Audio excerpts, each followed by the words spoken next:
3 Max Real Estate Center, and like I always jokingly say, you know that, you follow me. Today I have my favorite lender in the whole wide world here, Mike Kidwell from Leader Bank, so welcome, Mike. Thank you. I can tell you all sorts of wonderful stories about Mike, but let me just tell you about something about Mike. I allow him to work with my children. That's how much I trust him. So that should just say something, because anybody of you who follow me on any of my platforms know that my kids and my grandkids and my husband, we'll throw him in there today, mean the world to me. So Mike has done a great job for my family and all of my clients, and we've been working together.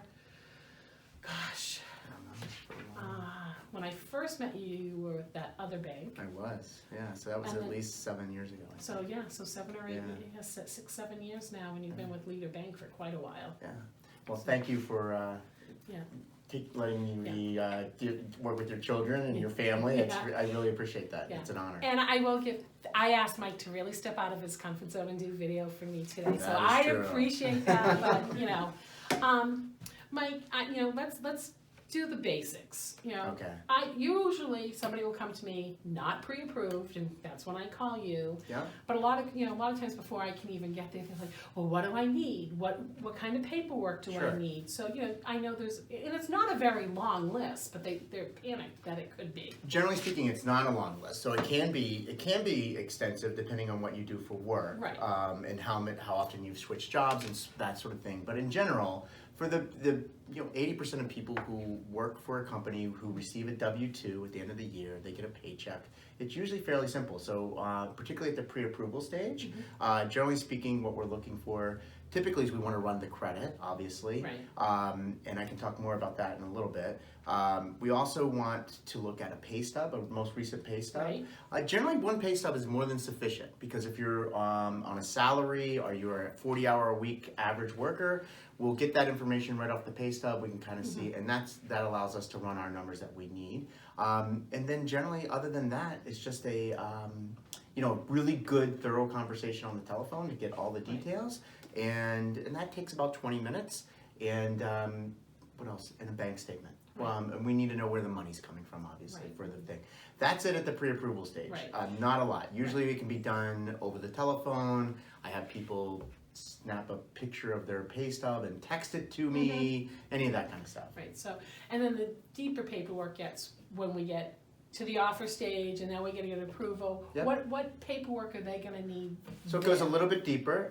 Generally speaking, most loans are either they're pretty standardized. Right. So they're either Fannie Mae, Freddie Mac, or FHA or VA, and they all have their own set of guidelines. But in general, for a Fannie Mae or Freddie Mac loan, believe it or not, you can usually get away with just one W-2, so your most recent W-2, a pay stub that covers 30 days. So we're in January right now, so you might need a pay stub from the end of the year plus a recent pay stub. But once we get into February and March, just the most recent pay stub is usually sufficient. We'll need 2 months of bank statements or asset statements, wherever that money's coming from. So the most 2 months recent consecutive is what we'll need. And so anyway, they'll need to go on their app and figure out how to get those bank statements. Trying to think what else. And that's really about it. Tax returns? Not necessarily. Not on a Fannie Mae or Freddie Mac loan. You actually don't even need the tax returns if you work for a company. Now, if you're self-employed, you will be required to provide tax returns. We're going to be looking at your Schedule C income in particular. If you own a business, it gets a little bit more complex, obviously. But anyway, yeah. So on a FHA or government loan, we will need 2 years of taxes. Okay. Yeah. So it's pretty simple. Yeah, it's a quick. So, and that's good advice for any buyer to just start getting that together now. So. That's great information. And can I tell you one secret on that? I know we're running out of time. One secret for the self-employed borrower: if they've owned their business for 5 or more years, just the most recent tax return. And so that can make a difference, particularly this time of year. If you're thinking about buying a home and you want to, this might be the year you claim more income. How about that? Interesting. Yes. Yeah. Interesting. Good little tidbit to know, though. So if you own a business, think about how you're filing your taxes. Correct. Yep.